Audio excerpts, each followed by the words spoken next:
ಭೀಮಾ ತೀರದಲ್ಲಿ ಮತ್ತೆ ಹರಿದಿದೆ ನೆತ್ತರು. ವಿಜಯಪುರದಲ್ಲಿ 6 ಜನರ ಮಾರಣ ಹೋಮ ನಡೆದು ಹೋಗ್ಬಿಟ್ಟಿದೆ. ನಿರಾಳೆ ಕುಟುಂಬದ ಮೇಲೆ ಫೈರಿಂಗ್ ಆಗಿದೆ. 6 ಜನರ ಮೇಲೆ ಫೈರಿಂಗ್ ಆಗಿರೋದು. ದುಷ್ಕರ್ಮಿಗಳು ಗುಂಡಿನ ದಾಳಿ ಮಾಡಿದ್ದಾರೆ. ಮಾರಕಾಸ್ತ್ರಗಳಿಂದ ಕೊಚ್ಚಿದ್ದಾರೆ. ಮನಸ್ಸು ಬಂದ ಹಾಗೆ. ಭೀಮಾ ತೀರ ಅಂದ್ರೆ ಹೇಳಿ ಕೇಳಿ ಗೊತ್ತಲ್ವಾ? ಗುಂಡಿನ ಸದ್ದು, ಅದರ ಜೊತೆಗೆ ರಕ್ತ ಹರಿಯುತ್ತಲ್ಲಿ. ಭಾಗಪ್ಪ ಹರಿಜನದಾದ್ಮೇಲೆ ದೊಡ್ಡ ಒಂದು ಫೈರಿಂಗ್ ಆಗಿರೋದು. ಇದು ಫೈರಿಂಗ್ ಆಗಿದೆ ಮತ್ತು ಮಾರಕಾಸ್ತ್ರಗಳಿಂದ ಕೊಚ್ಚಿದ್ದಾರೆ. ಜಮೀನು ವಿಚಾರವಾಗಿ ಮಾರಾಮಾರಿ ಆಗಿದೆ. 6 ಜನರನ್ನು ಹತ್ಯೆ ಮಾಡಲಾಗಿದೆ. ಅಷ್ಟೇ ಅಲ್ಲ, ಮಚ್ಚಿನಿಂದಲೂ ಕೂಡ ಕೊಚ್ಚಿ ಬರ್ಬರವಾಗಿ ಕೊಲೆ ಮಾಡಿದ್ದಾರೆ. ಚಡಚಣದ ಹತ್ತಿರ ಗೋಳಗಿ ಗ್ರಾಮದಲ್ಲಿ ಆಗಿರುವಂತಹ ಘಟನೆ ಇದು. ಮತ್ತೆ ಬೆಚ್ಚಿ ಬಿದ್ದಿದೆ ಭೀಮಾ ತೀರ. ರಕ್ತ ಇತಿಹಾಸ ಇದೆ ಅದಕ್ಕೆ. ಚಡಚಣ ಪೊಲೀಸ್ ಠಾಣಾ ವ್ಯಾಪ್ತಿಯಲ್ಲಿ ಆಗಿರುವಂತಹ ಘಟನೆ ಇದು. ದುಷ್ಕರ್ಮಿಗಳು ಯಾರು, ಏನೋ ಅದರ ಹಿನ್ನೆಲೆ ಏನೋ, ಕೇವಲ ಇದೇ ವಿಚಾರಣ ಅಥವಾ ಹಳೆ ವೈಷಮ್ಯ ಇತ್ತ? ಬಹಳ ಭೀಕರವಾಗಿ ಕೊಂದಿದಾರ್ರೀ. ಬರಿಗಣ್ಣಿಂದ ನೋಡೋಕ್ಕಾಗಲ್ಲ. ನಿರಾಳೆ ಕುಟುಂಬವನ್ನು ಟಾರ್ಗೆಟ್ ಮಾಡಿಕೊಂಡು ಮಾಡಿರುವಂತಹ ಒಂದು ದಾಳಿ ಇದು. 6 ಜನರ ಮೇಲೆ ಫೈರಿಂಗ್ ಮಾಡಿದ ದುಷ್ಕರ್ಮಿಗಳು. ಅಷ್ಟೇ ಅಲ್ಲ, ಮಚ್ಚಿನಿಂದ ಬಹಳ ಭೀಕರವಾಗಿ ಕೊಚ್ಚಿದ್ದಾರೆ. ಕೈ ಒಂದು ಕಡೆ, ಕಾಲು ಒಂದು ಕಡೆ. ನೋಡಿ ಹೆಂಗೆ ಬಿದ್ದಿದೆ ರೀ ದೇಹಗಳು. ಅದು ಜಮೀನಲ್ಲಿ ದಾಳಿ ಮಾಡಿರೋ ಕಾಣಿಸ್ತಿದೆ ನಮಗೆ. ವಿಜಯಪುರ ಅಂತಂದ್ರೆ ನಮ್ಗೆ ಥಟ್ಟಂತ ನೆನಪಾಗೋದು ಭೀಮಾ ತೀರದ ಹಂತಕರು. ಅಂದ್ರೆ ಅಲ್ಲಿ ಈ ಗುಂಡಿನ ಸದ್ದು ಕೇಳಿಸುತ್ತೆ ನಮಗೆ. ಅದಾದ ಮೇಲೆ ಅಲ್ಲಿ 2 ಕುಟುಂಬಗಳ ನಡುವಿನ ಮಾರಾಮಾರಿ, ಆ ವೈಷಮ್ಯ. ಇಲ್ಲಿ ನೋಡಿ, ಮಾರಕಾಸ್ತ್ರಗಳಿಂದ ಬಹಳ ಭೀಕರವಾಗಿ ಕೊಚ್ಚಿ ಕೊಲೆ ಮಾಡಿದ್ದಾರೆ. ಭೀಮಾ ತೀರದಲ್ಲಿ ಮತ್ತೊಮ್ಮೆ ನೆತ್ತರು ಹರಿದಿದೆ. ಇಲ್ಲಿ ರಕ್ತ ತರ್ಪಣ ಆಗಿದೆ. ಇಲ್ಲಿ 6 ಜನರನ್ನ ಗುರಿಯಾಗಿಸಿಕೊಂಡು ದಾಳಿ ಮಾಡಲಾಗಿದೆ. ಚಡಚಣ ಪೊಲೀಸ್ ಠಾಣಾ ವ್ಯಾಪ್ತಿಯಲ್ಲಿ ಆಗಿರುವಂತಹ ಘಟನೆ ಇದು. ಪೊಲೀಸರು ಸ್ಥಳಕ್ಕೆ ಭೇಟಿ ಕೊಟ್ಟಿದ್ದಾರೆ, ಪರಿಶೀಲನೆ ಮಾಡ್ತಾ ಇದ್ದಾರೆ.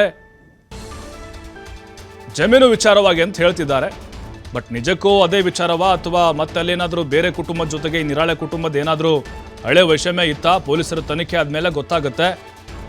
ಮತ್ತೊಮ್ಮೆ ಕಲ್ಯಾಣ ಕರ್ನಾಟಕ ಭಾಗದ ಜನ ಈ ಘಟನೆಯನ್ನ ಕೇಳಿ ಬೆಚ್ಚಿ ಬಿದ್ದಿದ್ದಾರೆ. ಚಡಚಣ ಹತ್ತಿರ ಗೋಳಗಿ ಗ್ರಾಮದಲ್ಲಿ ಆಗಿರುವಂತಹ ಘಟನೆ ಇದು.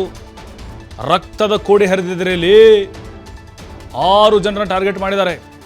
ಸುಮಾರು 15ರಿಂದ 20 ಜನ ಟಾರ್ಗೆಟ್ ಮಾಡಿರುವಂಥ ಸಾಧ್ಯತೆಗಳಿದಾವೆ. ಇಲ್ಲಿ ಯಾರು ಬದುಕಲೇಬಾರದು ಅನ್ನುವಂಥ ಪ್ಲಾನ್ ಅನ್ನ ಮಾಡ್ಕೊಂಡಿದ್ರು ಅಂತ ಅನಿಸ್ತಾ ಇದೆ. ಹಂತಕರು ಎಸ್ಕೇಪ್ ಆಗಿದ್ದಾರೆ. ಪೊಲೀಸರು ಕೂಡ ಈಗ ಎಲ್ಲ ಆಯಾಮದಲ್ಲಿ ತನಿಖೆ ನಡೆಸ್ತಾ ಇದ್ದಾರೆ. ವಿಜಯಪುರದಲ್ಲಿ ಮತ್ತೆ ಈಗ ರಕ್ತದ ಹೊಳೆ ಹರಿದಿದೆ. ಭಾಗಪ್ಪ ಹರಿಜನ್ ಆದಮೇಲೆ ನಡೆದಿರುವಂತಹ ಮತ್ತೊಂದು ಭೀಕರವಾದಂತಹ ಘಟನೆ ಇದು. ಎಕ್ಸ್ಕ್ಲೂಸಿವ್ ಆದಂತಹ ಸುದ್ದಿ ಇದು. TV5 ಬಹಳ ಪ್ರೀ ಪ್ಲಾನ್ ಮಾಡಿ ದಾಳಿ ಮಾಡಿರೋಂಗೆ ಕಾಣಿಸ್ತಾ ಇದೆ. ಏಕಾಏಕಿ ಬಂದು 6 ಜನರನ್ನ ಗುರಿಯಾಗಿಸಿ ದಾಳಿಯನ್ನ ಮಾಡಿದ್ದಾರೆ. ಜಮೀನಿನಲ್ಲೇ ಹೊಡೆದಿದ್ದಾರೆ ಅಂತ ಹೇಳಲಾಗ್ತಾ ಇದೆ. ಎಲ್ಲ ಹೆಣಗಳು ರಾಶಿ ಬಿದ್ದಂಗೆ ಬಿದ್ದಿತ್ತಲ್ಲಿ. ಮನಸ್ಸು ಬಂದಂಗೆ ನೋಡಿ, ಕತ್ತು ಅಲ್ಲೆಲ್ಲ ಒಂದೊಂದು ಪೀಸ್ ಆಗಿದೆ ರೀ. ಎಲ್ಲರೂ ಶಾಕ್ ಆಗ್ಬಿಟ್ಟಿದ್ರಲ್ಲಿ. ಆ ದೇಹಗಳು ಅಲ್ಲಲ್ಲಿ ಬಿದ್ದಿದ್ವು. ಏನಪ್ಪಾ ಇದು? ಚಪ್ಪಲಿ ಒಂದು ಕಡೆ, ಅವ್ರ ಬಟ್ಟೆ ಒಂದು ಕಡೆ. ಓಡ್ ಹೋದರೂ ಕೂಡ ಬಿಟ್ಟಿಲ್ಲ ಅವರು. ಬೆನ್ನಟ್ಟಿ ಬಹಳ ಭೀಕರವಾಗಿ ತಲೆಗೆಲ್ಲ ಹೊಡೆದಿದ್ರು. ಆಮೇಲೆ ಕತ್ತು ಸೀಳ್ಬಿಟ್ಟಿದ್ದಾರೆ. ಅದೆಂಥ ದ್ವೇಷ ಇರಬೇಕ್ರಿ ಇವ್ರಿಗೆ, ಹಂತಕರಿಗೆ. ಭೀಮಾ ತೀರದಲ್ಲಿ ಕೊಲೆಗಳಿಗೇನು ಅಲ್ಲಿ ಕಡಿಮೆ ಇಲ್ಲ, ಆದರೆ ಈ ಥರದ ಭೀಕರ ಕೊಲೆಗಳಾಗುತ್ತೆ ಅಂತ ಹೇಳಿದ್ರೆ, ಭೀಮಾ ತೀರ ಅಂತ ಹೇಳಿದ್ರೆ ಅದಕ್ಕೆ ಒಂದು ರಕ್ತ ಸಿಕ್ತ ಅಧ್ಯಾಯ ಇದೆ. ಪುಟಗಳು ಒಂದೊಂದೇ ಓಪನ್ ಮಾಡಿದಾಗ ನಮಗೆ ಹಿಸ್ಟ್ರಿ ಓಪನ್ ಆಗುತ್ತೆ. ಅಲ್ಲಿ ಯಾರ್ಯಾರ ಹೆಣ ಯಾವಾಗ ಬಿತ್ತು, ಯಾಕೆ ಬಿತ್ತು ಅಂಥೇಳಿ.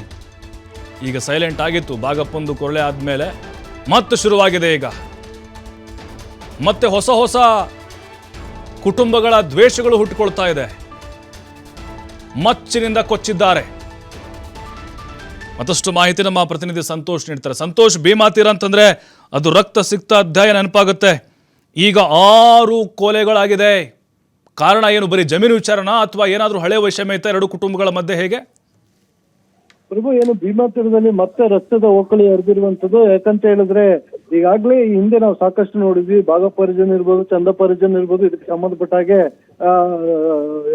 ಒಬ್ಬರ ಮೇಲಿನ ಒಬ್ಬರು ವೈಷಮ್ಯಕ್ಕೆ ಗಲಾಟೆಗಳು ನಡೀತಾ ಇತ್ತು. ಮರಳು ದಂಧೆ ಇರ್ಬೋದು, ಆಸ್ತಿ ವಿಚಾರಗಳಿರ್ಬೋದು, ಅಲ್ಲಿ ಸದಾ ಮೇಲಿನ ಮೇಲೆ ಇಂಥ ಗಲಾಟೆಗಳಿಗೆ ಹತ್ಯೆಗಳಾಗ್ತಾ ಇತ್ತು. ಇವತ್ತು ಕೂಡ ಅದೇ ರೀತಿಯಾಗಿ ಆಸ್ತಿ ವಿಚಾರಕ್ಕೆ ಸಂಬಂಧಪಟ್ಟ ಹಾಗೆ ನಿರಾಳೆ ಕುಟುಂಬ ಏನಿದೆ, ನಿರಾಳೆ ಕುಟುಂಬದವರು ಅಕ್ಕಪಕ್ಕದ ಆಸ್ತಿ ವಿಚಾರಕ್ಕೆ ಈ ಒಂದು ಗಲಾಟೆ ನಡೆದಿರುವಂತದ್ದು. ಗಲಾಟೆ ನಡೆದು ಸುಮಾರು 6 ಜನರನ್ನ ಬರ್ಬರವಾಗಿ ಹತ್ಯೆಯನ್ನು ಮಾಡಿರುವಂತ ಘಟನೆ ಬೆಳಕಿಗೆ ಬಂದಿದೆ. ಸೊ ಈಗಷ್ಟೇ ಇನ್ಸಿಡೆಂಟ್ ಆಗಿರುವಂತದ್ದು. ಏನು ಕುಡುಗೋಲು ಮತ್ತು ಬಡಿಗೆ ಎಲ್ಲ ಏನಿರುತ್ತೆ ಆ ರೀತಿಯಾಗಿ ಮಾರಕಾಸ್ತ್ರಗಳನ್ನ ಬಳಸಿ ಹತ್ಯೆಯನ್ನು ಮಾಡಲಾಗಿದೆ ಅನ್ನೋ ಮಾಹಿತಿ ಇರುವಂತದ್ದು. ಇನ್ನೂ ಕೂಡ ಅವರ ಹೆಸರು ಇರ್ಬೋದು, ಯಾರ್ಯಾರು ಹತ್ಯೆ ಆಗಿದ್ದಾರೆ ಅನ್ನೋದ್ರ ಬಗ್ಗೆ ಇನ್ನೂ ಸ್ಪಷ್ಟವಾದ ಮಾಹಿತಿ ಇಲ್ಲ. ಪೊಲೀಸ್ ಕೂಡ ಇದೀಗ ಚರ್ಚೆನ ಪೊಲೀಸರು ಕೂಡ ಸ್ಥಳಕ್ಕೆ ಭೇಟಿಯನ್ನ ಕೊಡ್ತಾ ಇರುವಂತದ್ದು.